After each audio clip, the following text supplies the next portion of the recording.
Hello everyone, this is Eirill speaking about the Butterfly Knight tutorial, the build dedicated for World vs World, which is quite adaptable. In World vs World I use purely soldier armor with runes of Melange, with trinkets. Well, I've got those trinkets I have. So, PvP soldier, knight, something like knight but with precision main, soldier, berserker and knight.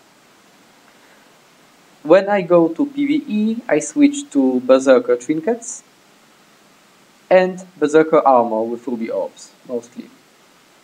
To be honest, it really depends on the difficulty of place I am in, but I like my soldier armor, and World vs World I use mostly this one. Weapons: Sigil of Hydromancy here, Sigil of Energy here, and Sigil of Bloodlust here. I think that's all about the weapons. Traits. The core of this build is around those two traits: Restorative Illusions and Illusionary Persona. Those two synergize very well. Look at Wiki if you don't believe me. I will show it in the movie later on. Here, Warden's Feedback makes me mobile and allows me to do nasty stuff with reflecting projectiles. And Mentor's Purity, well, it changes with Glamour Mastery if needed, sometimes very vigorous Revelation. Really, depends what I do. Over here, Compounding Power, though I'm experimenting with this one. This might be more useful for this build. Illusionary Invigoration. And usually, Illusionary Elasticity. Well, everything is really stated on Midnight Mayhem forums, so if you need something, it's over there. So, let's go to action. Focus is used mostly for Riftlets, crippling your enemies, and pulls.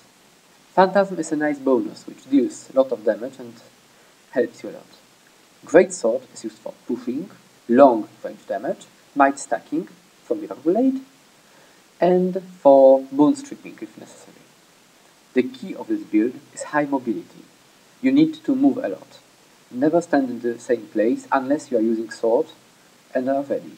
Use the focus to deny enemy ranged skills. And now please look at the flutter. I'm fluttering right now, and there are two green numbers. I'm healing myself for 2000 hit points. This is the power of Restorative Illusions combined with Illusionary Persona. It is treated as two heals. For details, please look at Wiki. Important thing: it doesn't matter if you shatter 2, 3 or 1 clone. It matters that you shatter having clones at all. I think the core of the fight is already explained. You need to switch weapons a lot. Greatsword is used to... Switching to Greatsword restores you some endurance. Switching to sword chills your enemies. And now the most exciting part of the fight, when we try to down the supervisor. Sadly, this is not a DPS build. This fight could be much faster on, well, every other Mesmer build, I think. But this one, as I stated, is not created for damage. It's created for sustainability. And to be honest, the core of the problem, I couldn't use a Mesmer build which can't solo camp. So yes, I move camera a lot to see if nobody is coming. So now we know I can slaughter helpless NPCs in the camp. Question is, can this build fight other players? Let's see. Now, this might not be the best fight I have seen. He didn't notice me. This now is interesting. Seems the ranger had something to do with invisibility. Please notice how the Greatsword bounces and how I get might stacks. Now here is where I make a mistake. I could have days flattered him to stop him earlier, and here I have made a mistake while using the distortion flutter. Now, fight is reset, I can fight another one.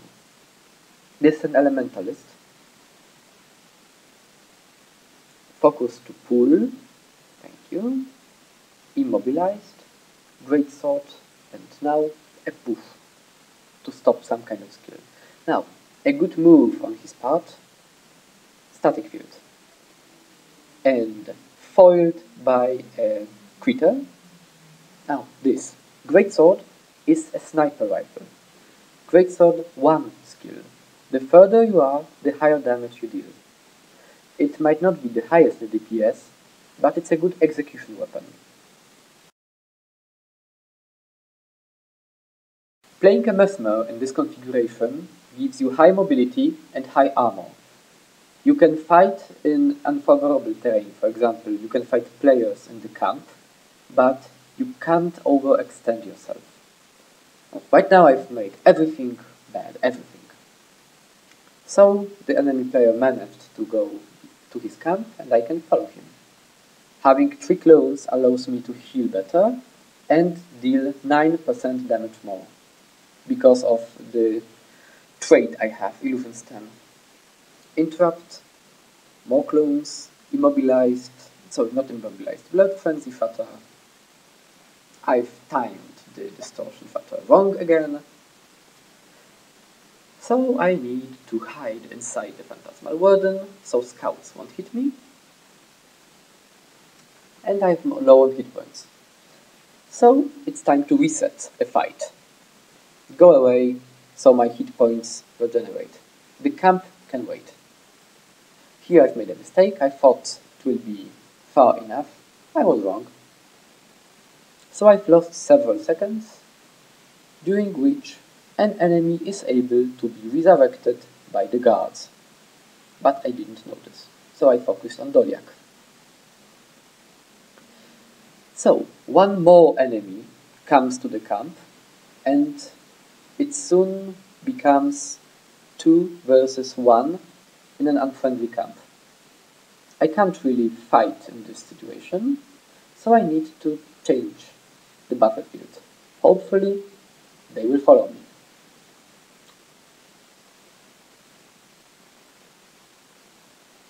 And they did follow me. The conclusion, focus to reflect the missiles and move faster. Move away, I can take several arrows. They both are following me, mass invisibility, and attack. The Mesmer. I've immobilized him, but he fails to retreat away. Because of a tree, he couldn't move far away, and my sword managed to get him. Veil, I lost target. I didn't know where he is. Noticed him. Blink, greatsword, and execution. Or trying to. Now, Hydromass didn't help me. He faced away, so my blood frenzy couldn't hurt him. Prepared focus to pull, but guard stunned me. He made a mistake as well. He wanted to use portal to be able to move forward and backwards, in which case I wouldn't manage to get him. Still, not only I made mistakes, he did too, so I managed to get him. Now, I've got one more player on my back, decoy, and he lost target, I can attack. The same, he didn't move to a camp, he tried to get to the keep. Foiled by a guard again, I love this guard. And now, pull, immobilize, flutter, and blood frenzy. And a horrible mistake. I should have stayed there and fought him. I've lost a moment, and this is why I didn't manage to win this fight. He got healed, and now it's 2 against 1 near the keep guards. Keep guards are stronger, so I decide to move away once again. Maybe they will follow me. and they decided to try to farm. So, as you see, this build is quite durable. I am under attack by several players, well, two, not several, two, and guards. Still, I have the time to try to attack, to deal some damage, and to get enemies. I still deal enough DPS to down most enemies. And this time, I've used the distortion factor correctly. The rule of YouTube. Every movie needs to have at least one awesome fight. Let me show you one awesome white side ranger. I don't know who he is, but he is simply, well, great. Simply look at him.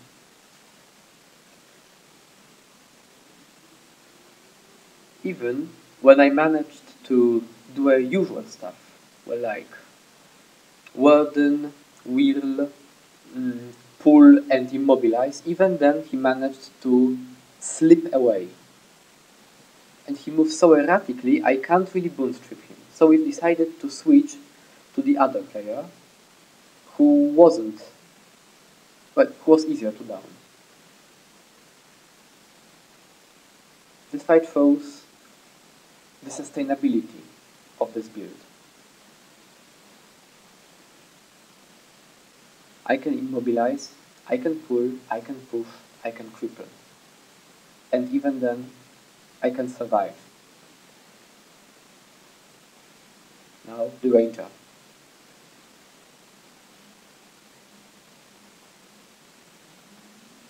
Even when me and my wife were on him, he still managed to move away. I didn't manage to catch him. Congratulations. That guy is good. A Mesmer tried to kill me. Shatters gave me 3000 hit points more, which I desperately needed. Of course, I didn't manage to catch the Mesmer here. Spotted him. He blinked, sorry, decoyed. This is a clone. And the Mesmer would get away if not for the guard. Honestly, the amount of problems the guards do to Mesmers is incredible. Whenever I fight the camp, I always get stunned, immobilized, and stuff. This Mesmer would have gone away if not for the pesky guard as well. We would consider guards #1 enemies of Mesmers. As all good videos come to an end, those a bit less good come to an end as well. With this clip, this tutorial ends. 3 of us, me, my wife and my friend, we attack the 2 players who tried to take the enemy camp. Afterwards, we get ambushed by 3 other players, so the situation switches. And this time we get outplayed and die horribly. So, feel free to watch how we die.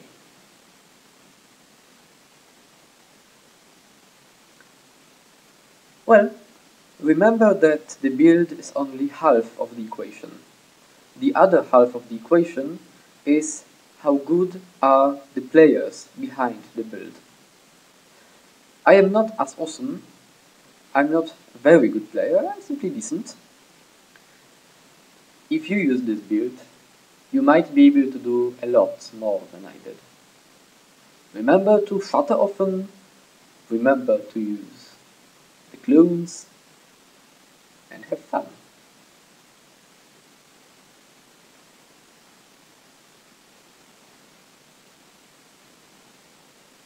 That's quite a dangerous situation.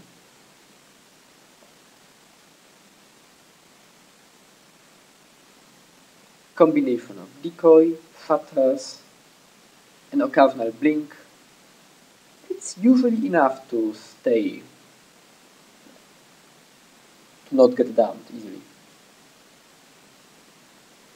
Remember, I got only 300 healing power. And now the fun part. Killshot, 10,000 damage. Now, Killshot skill is easy to see is very visible, is very apparent, and I didn't notice it. I could have timed distortion futtered, but I got simply outplayed. So, thank you for watching, have fun.